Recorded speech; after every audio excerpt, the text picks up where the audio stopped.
Hello, my name is Gabi Chong, and I'm going to be discussing the discussion reflections number 2 with the 3 videos.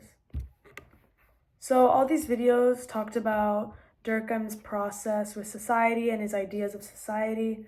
He discussed his book called Suicide.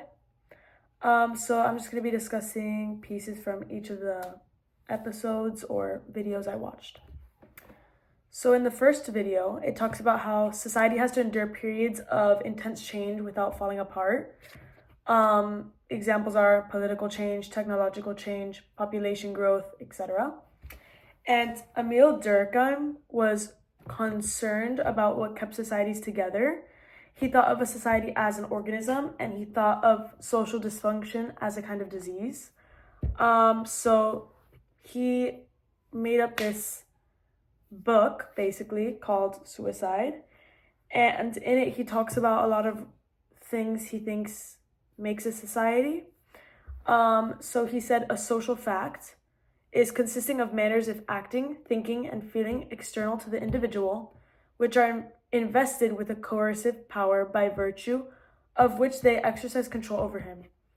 So I really thought this was very broad, and it says in the video as well it's very broad, because a social fact can be political systems, beliefs about what's right and wrong, etc. And he thought a social dysfunction was something that impedes the normal functioning of society. So that's what I learned from the first video. The second video gave more of a background of his life. So he is a philosopher and he was atheist. It focuses on his career, that he was an economic system was messing with people's minds, driving people to suicide.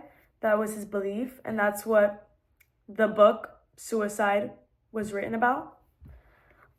He found how more advanced societies had more suicides, and in growing capitalism, it's easy to become dissatisfied, which I actually feel like I can agree with. I feel like the more you have, the more unhappy you are.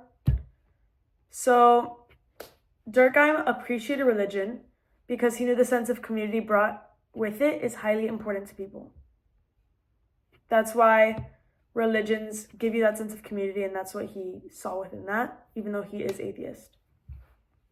So lastly, the Berkeley video. The video Science of Happiness, Dr. Keltner. He explores the psychological and biological foundations of happiness, and he is a psychologist himself. He discusses how emotions like gratitude, compassion contribute to well-being, and he emphasizes that happiness is not just about pleasure, but also about meaningful social connections and acts of kindness. So those are the keynotes that I got from the video. And referring back to the first video, my own personal experience with the societies, trying not to cause a rift, is definitely when the Trump and Biden election happened. I feel like our society did kind of rift a little, but luckily it didn't cause too much of a rift that would damage our society. So that was definitely a piece that I can take from my personal experience about society.